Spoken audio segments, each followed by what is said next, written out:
Memories come to us in fragments. You relive a jigsaw of experiences and emotions. Some memories are soothing and familiar. Wrapped inside them, you feel tranquil, complacent. And then there are the ones I have reconstructed. What I am about to show you. In these memories, there are imperfections, aberrations that defy algorithm and biology. I'm getting ahead of myself. You may not understand what you're seeing at first, but you must trust me. Trust yourself. Y'all liking the threads? Got the Ezio Revelations fit on? So I finished Assassin's Creed Shadows about a couple weeks ago. Let me give some context first. I've been following the series since 2009 with Assassin's Creed Bloodlines. Then on to Assassin's Creed 2, then subsequently Assassin's Creed 1 as I go back to it. Then I would be playing it yearly until Black Flag, until I dropped the series in 2013. And then I think I kind of played it in splurts, like kind of in between them, but I really just picked it back up with Origins back in 2020, then dropped it again with Odyssey, and finally returned for Mirage. And while it's not my ideal Assassin's Creed experience, Mirage at least kept the core assassin fantasy alive, especially at a time when the last few games seemed to move away in favor of other gameplay styles that never appealed to me. Now, I have to mention controversy was Assassin's Creed Shadows. Now, whether it was for historical inaccuracy claims, or Ubisoft's ethics as a company, or even the elephant in the room that would end up being Yasuke being one of the protagonists in the series and being caught in the middle of an online culture war. So, throughout 2024, the marketing for this game was going at an uphill battle, or it was practically non-existent. So with that said, none of that will influence my thoughts on it, but know where I come from online. If you've seen my social medias, you know exactly where I stand on it, and I don't think it's relevant for this video, so I'm going to leave it at that. But I thought it was important to mention for transparency's sake. So going into the game, I just wanted a solid Assassin's Creed experience. Japan was probably one of the few places I requested for them to go, but didn't think that they'd actually do it, because I think the potential for storytelling was pretty obvious for an Assassin versus Templar fight. Feudal Japan with Assassins and Templars working in the background, plus it has the coolness factors of the Assassins and Shinobis included with it. The potential was clear, and it felt like a no-brainer to make this a fan favorite game. However, when I found out what studio was behind it, my heart sank. It ended up being Ubisoft Quebec, and I have never been a fan of their Assassin's Creed games, especially Assassin's Creed Odyssey. Now, because that was the worst Assassin's Creed game, but as far as games go, I wasn't a fan of it. I wasn't even a fan of its story, but usually when it comes to gaming, I can look past the bad story if the game's actually fun, and I wasn't having fun, so I dropped it. So I just wasn't a fan of that game, and that still ends up being the only mainline series game that I just refused to go back to and complete. So knowing that Shadows was going to be an RPG with the same writing team as Odyssey, who constantly shows ignorance or even sometimes just malice toward the Assassin's Creed story, my excitement for the game, much like Ubisoft's public image, dropped to an all-time low. But I wanted to be fair, and I wanted to give them a fair chance. So I waited until the Ubisoft Forward, and I saw the gameplay, and I thought it was a clear upgrade over Odyssey system. So I actually got interested again. It never got to the point of just pure hype and peak excitement for me. It looked like something I can at least have fun with. It looked something closer to like Syndicate, where Syndicate was a fun game, maybe not the strongest story. And yeah, the writing may not be up to where I wanted it to be, but it was something I can at least bring myself to getting through. So with a couple of delays, almost a year later, Assassin's Creed Shadows was finally released. And it wasn't, as expected, it's not a game of the year type of game, but it was a fun experience to get through. Let's talk about it.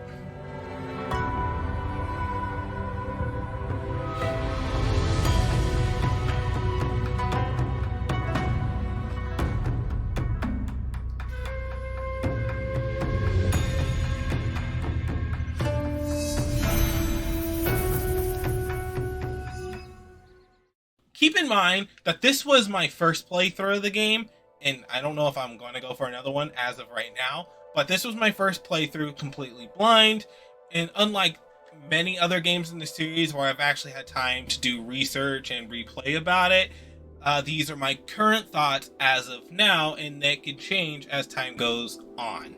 So as of right now, I don't really have much to say on the gameplay experience that other people haven't said, so I'll keep it brief so I can mostly focus on the narrative. The world is visually beautiful, but the world is too big with not a lot to do in between. So you have a lot of times where you're just not doing anything just so you can find viewpoints, which depending on the type of player you are can completely kill the pace for you. The stealth is great. Nowadays tools are very versatile and give the players a lot of ways to express themselves, though social stealth is noticeably absent, with the reasoning that Naoe is not distinguishable in the crowd. She is unnoticeable by military NPCs while in the main open world, unless she starts doing illegal things, like swinging her sword around, yada yada yada yada, yap yap yap yap yap.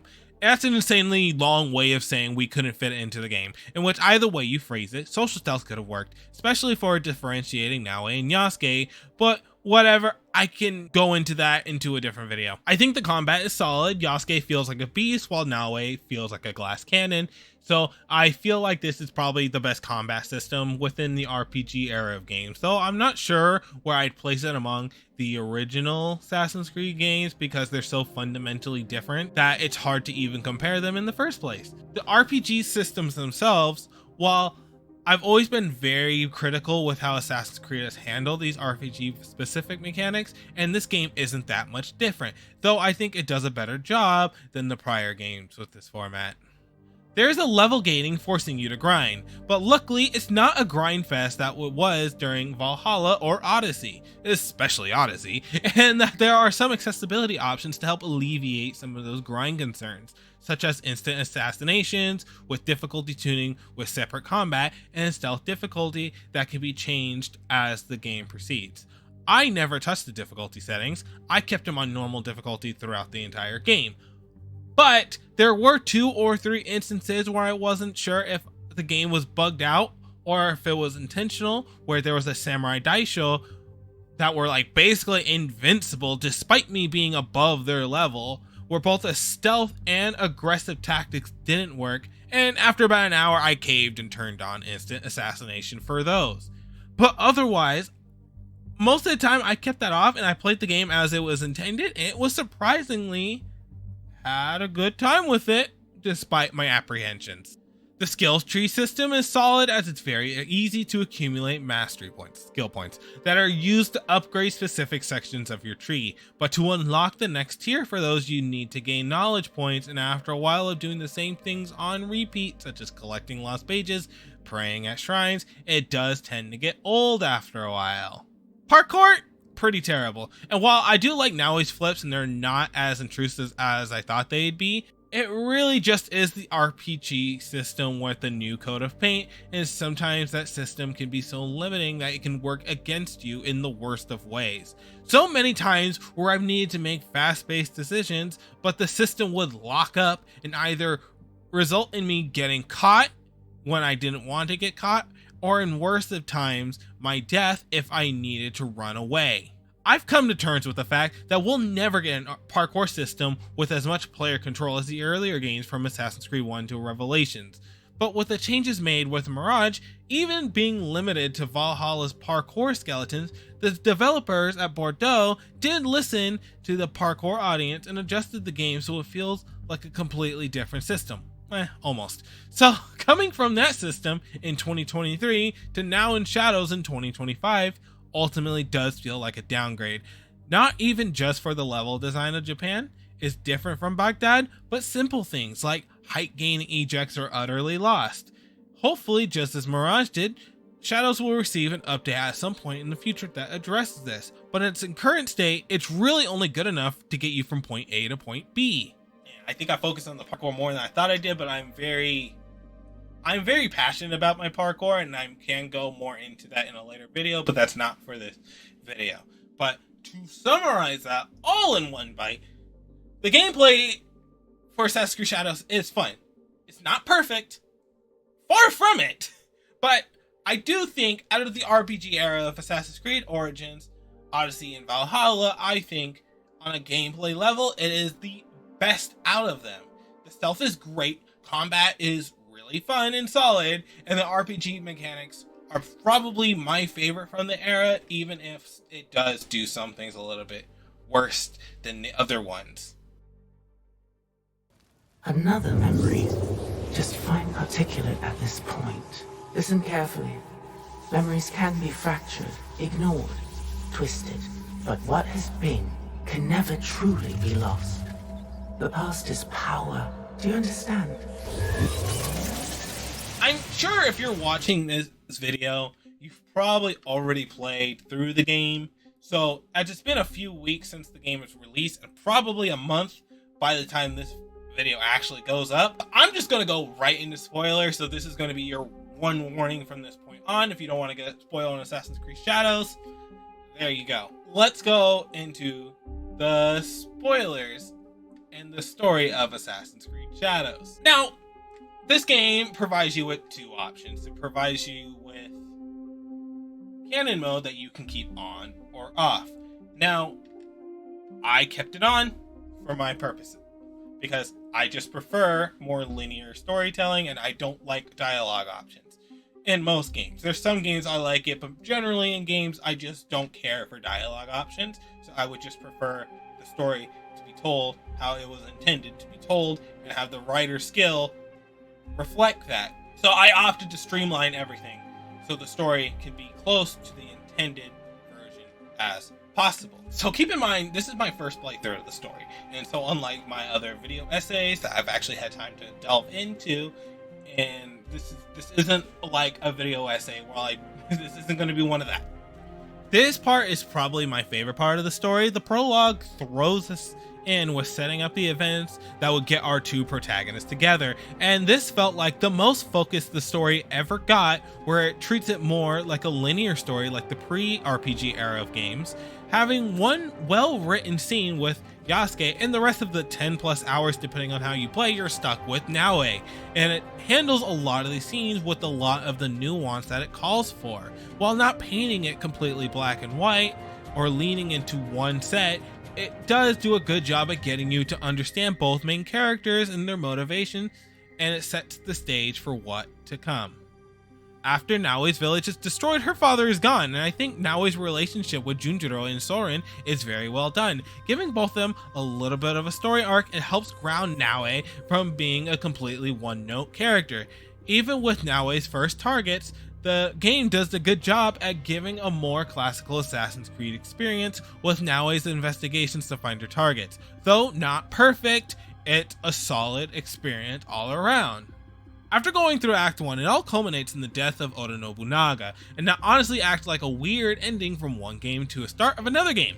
And as you get into a boss fight and finally allows for Yasuke and Naoe to finally meet, and revealing Yasuke knows about the hidden blade, just hinting at it at least. Brilliant writing so far. It's drop feeding the audience information to speculate on what is to come of the story without holding our hand, which I love. But then when we go to the final scene of Act 1 where Naoe goes to grab Junjiro only to get ambushed by Mitsuhide's army to get saved by Yasuke, ultimately showing that Yasuke wants to team with Naoe, and Junjiro having to convince Naoe to forgive Yasuke. This is some of the strongest writing in all of the Assassin's Creed games. I don't know about the strongest, but some of the strongest, and it actually made me shed a tear at the time. And it was a wonderful payoff for Naoe and Junjiro's intertwining stories. Though, if I had to criticize something, they could have done a better job at establishing Junjiro's father was the first target you killed, as it is passed rather fast. But ultimately, Act 1 was pretty brilliant. The cross prize opened the door so that the sword may follow. Interesting. And why worship a defeated man as a god? Tell me, what do you know about these priests they send? They ask us to kneel before their god, yet in truth we kneel before them. That is no accident. This is where the game starts to show its cracks, unfortunately. Now, as you know, Yasuke at this point comes into the story, and you have both control of both Yasuke and Naoe.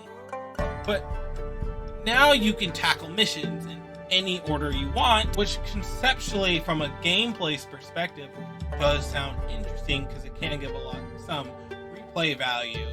But this forces the story to conform to the player choice by having the protagonist stall their character development to take into account to this. You can't have a story altering moment to happen to Naoe or Yasuke until it's pigeonholed into it, which doesn't happen a lot, and it takes a long time for that to happen.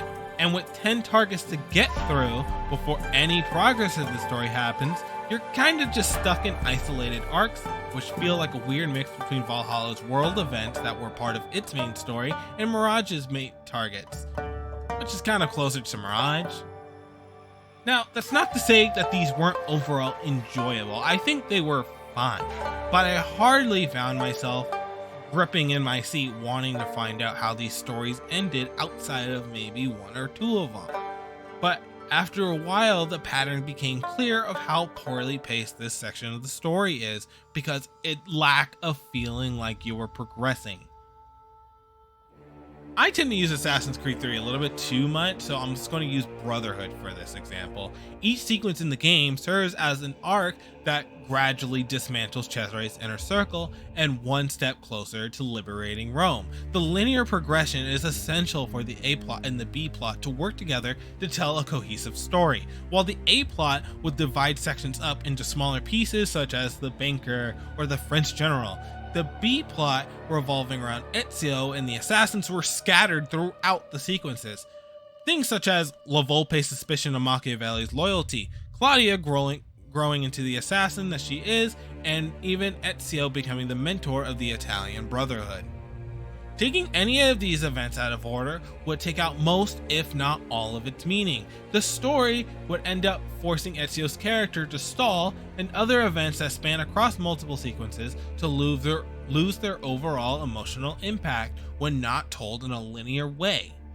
Same thing here, but even a worse degree despite it being canon mode. The game still gives you a choice in many instances of who you want to play as, so unless the story makes it painfully obvious who it wants to be played during that part, I would just tend to stick with Naoe because I was already using her and I already prefer her playstyle anyways. So in many instances, I'd just be using Naoe for so long that whenever you just enter a cutscene, Yasuke just kind of shows up.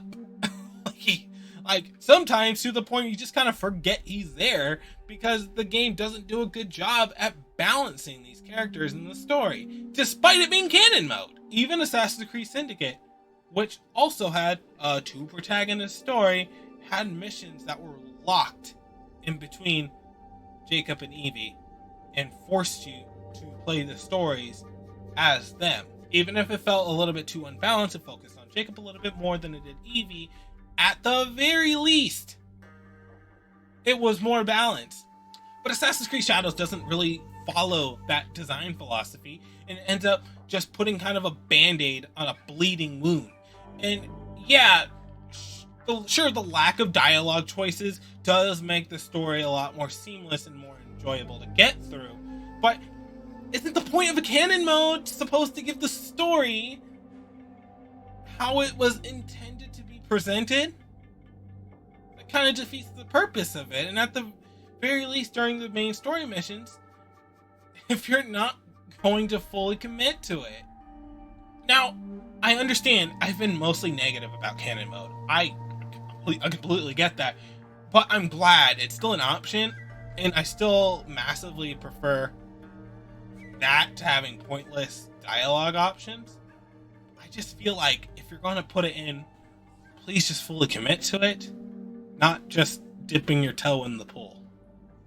Though I will give plenty of praise to the flashback sequences, they all played pretty linearly and are very good ways at giving a bit more context with how our characters got to the point they have. Seeing Yasuke progress from his former name Diogo and getting to become Yasuke and gaining respect for Nobunaga and other samurais mostly, and serve short stories of themselves. The writing is well done, and the characters and their interactions feel believable enough and are interesting, and I understand why they are relegated to side missions despite being integral to the main plot and Yasuke's character. Just kind of wish that they were put more in the forefront.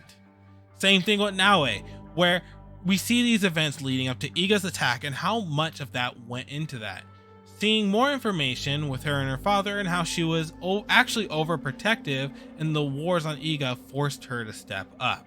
Though I gotta say Yasuke's backstory was just more interesting to me, probably just due to him already not having much to do in that first part of the story, so it was just nice to be able to explore him more. Otherwise, the rest of the isolated stories regarding the Shinbakufu were fine, albeit a little bit repetitive until you get into the end when you kill Mitsuhide and the final dude. Forgot his name. I even forgot to put him in the script. I'm not fixing it. So instead of killing him, he negotiates with Naoe and Yasuke for his life in exchange for information regarding personal quests, while also revealing that the Shinbakufu were ultimately pawns for the Templar Order, which I thought was a brilliant writing, and it got me really pumped to get into Act 3 to start with the Assassins versus Templar storyline. Speaking of the Assassin Templars, let's talk about them. Stay your blade from the flesh of the innocent. I found that tenet in the coffin. They were good people who fought for others. We will find what they have lost and honor what they stood for. Now, for a game called Assassin's Creed, I would sure hope that they're assassin, and I would hope for a franchise centers around the Assassin's Creed. I would at very least hope that assassins are part of the story. So this game takes a strange approach with the Assassins versus Templars conflict, and while I'm not inherently against the assassin not being a central focus, history shows that there are more misses than hits when trying to approach a story from this way. The ones that usually tend to miss are stuff like, I don't know, Assassin's Creed Rogue, where it doesn't understand the point, or with things like the gameplay and narrative are at odds with each other, like Assassin's Creed Valhalla, or where like this gameplay is almost centered along the Viking route, but you're somehow working with the hidden ones. It's a mess. And then there's Odyssey. The point is that the past few Assassin's Creed games have slowly strayed away from having an assassin protagonist, which isn't inherently bad if the writing is strong enough, but it hasn't been, and it's been like this consistently. That's led to something of an identity crisis with the exception of Mirage. No, I didn't forget about it, but it just seems like Mirage was more of an outlier rather than the rule. But how does this relate to Shadows? Besides the hulking samurai that is Yasuke, Naoe's an assassin, right? Right? She has the hidden blade, she has the hood. Technically, the game seems to go out of its way to use the assassin iconography and its themes, but not once will it show a formal assassin brotherhood, nor will they call the assassins by the name. The Templars are in the game. They are prevalent, and even when they're pushed back to the end of the story, a little bit more on that in Act 3, it's important at the mention that they are here, and they are revealed to be pulling the strings from behind the scenes, trying to gain power in Japan by manipulating its politics, which is kind of perfect for the Templars. And it was also really cool to see Yasuke confront Duarte de Melo, even if the character himself is written like a cartoon character, due to his past opening up old wounds. Yasuke uncovers the existence of another Templar, Kimura Kai. Hopefully I did not butcher that name. Honestly, I generally don't remember what led Yasuke to him, though he honestly, out of all the Templars, he was probably the only good written Templar as far as character writing goes, and just because he isn't really written like a cartoon character, but he also isn't the story long enough to make any lasting impact. But it did a good job at setting the seeds down for the next part in that journey. I just can't say the same thing for Assassins. We learned that the Assassins have essentially fallen in Japan, and Naoe makes her own league for it and calls it the League of the Hidden Blade. So whenever they refer to Naoe's team, they're always referred to as the League. But Naoe also has these side stories that you can go on to discover more information about the Kakushiba Iki. From what I understand, it has more of a historical meaning, which can be roughly translate to Hidden Place Uprising, which doesn't sound close to Assassins at all. A more fitting word for it would be Shikaku, and that would be closer to what Naoe is as a stealthy killer. This just sounds like another faction, in which I guess technically it is, but there's no point using assassin iconography to do that. While the assassin's names was being dodged at every chance it can get, I was still up for it. I was hoping that it would just build up to something, that they're just doing all this on purpose, because they can't be that inept.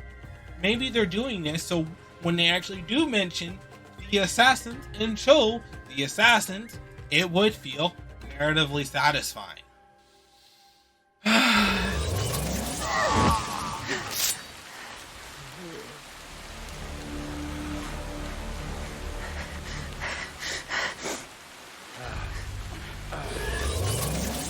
Finally, the meat of the story is here. With the Shinbaku Fugan, our main characters are free to finish up their own personal journeys and for one epic climax. Oh, it ended! So Yasuke goes on a one-man mission to find Nunokaro, as his location is unknown. All he knows is that he's in Japan somewhere, and he is led to the Silver Queen Hosokawa Tama, the daughter of Mitsuhide, where she is kind of a Templar, but doesn't really share their ideals. So according to the story, she was just kind of roped into it by her father, in which she has tea with Yasuke at some point, and it's such a cool reveal for Nunokaro.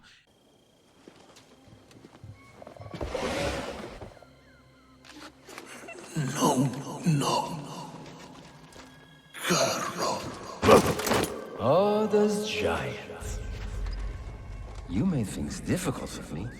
You and that shinobi. Killing the Shinbaku, fine. I get it. But then, the Malu? And him, the Japanese fellow. I took offense. And not easy. The girl from Iga is a bit harder to find. You, not so much. But this is where the story starts going downhill. After Yasuke receives plot armor from Tama, he is then set off on a fetch quest that has almost nothing to do with the story. Then finally onto Takeda Castle for the final confrontation with Garo, in which Karo doesn't recognize him at all. Yasuke has to do an exposition dump where we as the audience have to get filled in on why Yasuke has so much hatred for him. And the most misplaced flashback I've probably seen in almost any fiction. The flashback reveals that Yasuke was on a slave ship where his mom is killed, and he narrowly gets saved by an assassin. Yes, the subtitles call him Assassin. And a really cool scene. But when I watched it, I just can't help but feel this should have been at the beginning of the game to set up Yasuke's motivations. And I understand the intent behind it was to pay off Yasuke's knowledge of the Hidden Blade, but that already got resolved during the flashback sequence in Iga, where he was told to find the blade and it would end up being Naoe. So it doesn't really need to be here either way. But back to the present. Yasuke kills Karo, but again this moment falls flat because they were pushed to the back of the story with so little screen time, and they try to build artificial drama by having to link him both together. But I'm sorry, with Karl not even knowing or caring who Yasuke even is, without building up Yasuke's grudge toward him, it doesn't work. But honestly, compared to Naoi's ending, Yasuke was written like a masterpiece in comparison. With Naoi finally having the box, she has one last place to go, and that is one of the assassins' last hideout that we know of, in which that she can't find a way in until we get our exposition dump of Naoi's father telling Naoi everything that she needs to know about the secrets that he kept, ultimately rendering most of her journey pointless because she just forgot. What was the point? And then she is then followed by Hattori Hanzo, who has another box. Oh, by the way, if you thought that any of the boxes were going to be pieces of Eden, no. We went through this whole story chasing after a box for it to contain a jewel that we don't even get to at least see what it looks like. This is cinema, guys. Oh yeah, and I never mentioned Hanzo, huh? So it's because that he has so little relevance to the story, it wasn't even worth mentioning him at all. So he proceeds to exposition dump on how he was responsible for the fall of the assassins in Iga because he got jealous and couldn't impress Naoi's mom, putting him responsible for the deaths of a lot of people, ultimately resulting in the fall of Iga. He was an incel. So you get into a boss fight with him, and Naoi ultimately decides to forgive him, just like how she did with Yasuke, because it's supposed to be a callback to the end of Act 1. But it doesn't understand of why Act 1 it was well done. Were these written by two different people? So Hanzo lives because he gets his own plot armor that kicks in right at the right moment, and the game literally just ends right.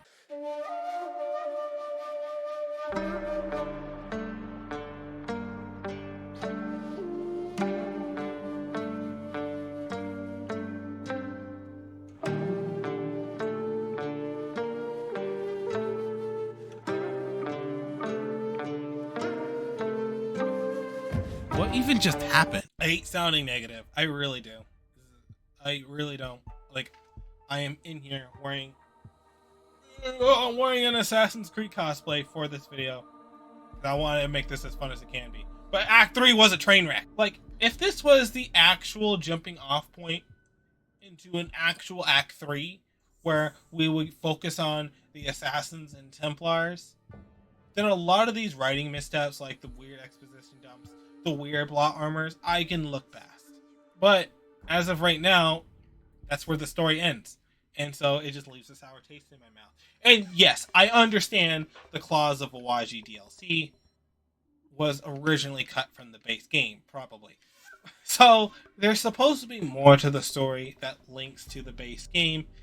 But as of right now, in its current form, before the DLC comes out, probably the worst ending in all of Assassin's Creed. Probably even Odyssey 2. And I didn't even beat that one. Honestly, it's a shame because even with some of the missteps in the narrative, if it was going to build up in something bigger, the moment by moment stuff, I was generally liking, even if I wasn't completely enamored by it. Like I said, I loved Act 1 and I thought Act 2 was fine. What it needed to do, it needed to build up into something bigger and really pay off every single plot thread that was out there, and it doesn't do that. It just ends, and all it managed to do was undermine everything that you went through. And depending how long your story was, I completed it by I think the 60-hour mark. Undermines everything prior to that. So if you try to replay it and you know the ending, it can sour the experience, and that's just a shame to me. You were right to have your doubts. Enough. I order you to bring them to me. And I've been trying to tell you. It's out of our hands now. What happens to the human next is not for us to decide. It never was. Assassin's Creed Shadows was definitely my favorite of the RPG era of games, purely for a gameplay level. Origins was great.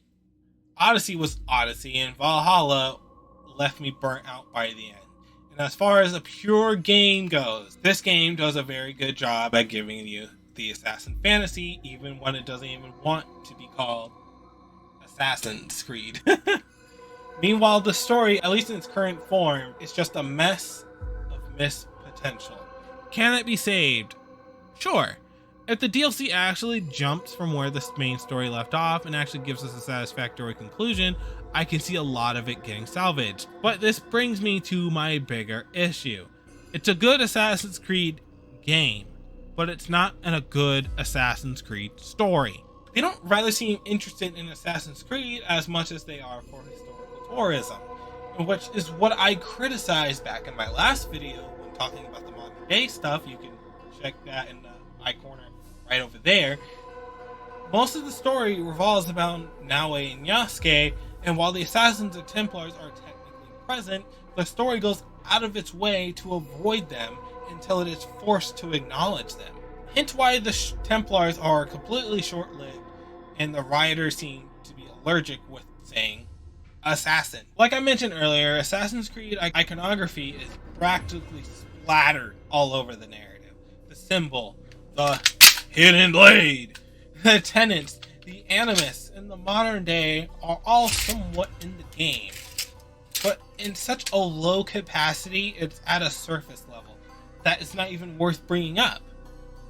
And ultimately comes there to justify using the Assassin's Creed branding. Well, I hate to say it, but while this is my favorite Ubisoft Quebec Assassin's Creed game, I know, compared to Odyssey and Syndicate, the standard wasn't set very high to begin with. So after 10 years of working on Assassin's Creed games, and now having 3 games under them, not mentioning any DLC that they have worked on, it seems like the writers at Ubisoft Quebec just don't have an understanding or an interest of what makes Assassin's Creed unique outside of historical tourism.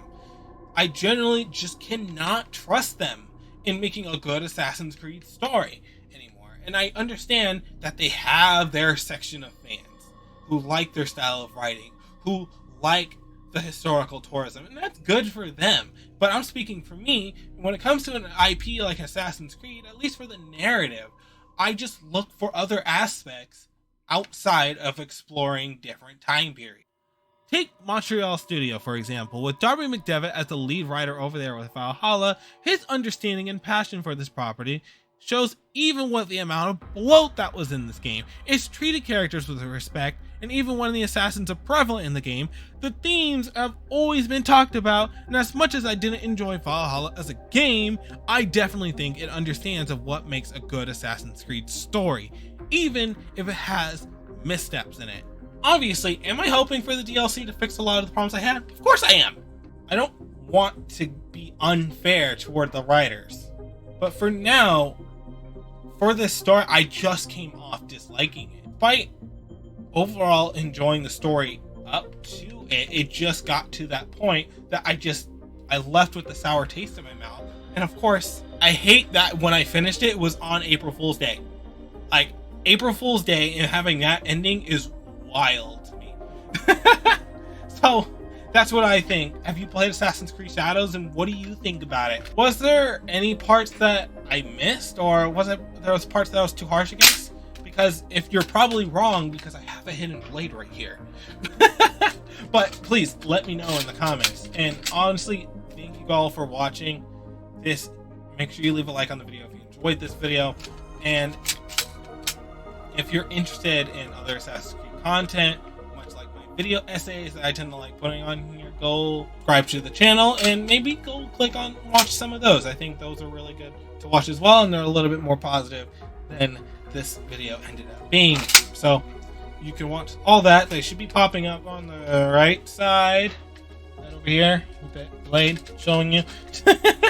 So where one of them I talk about religion in Assassin's Creed, and the other one where I talk about the modern day in Assassin's Creed. So make sure you subscribe. I will see you all later. And tell me if you like this setup with the black background. It'd be great too.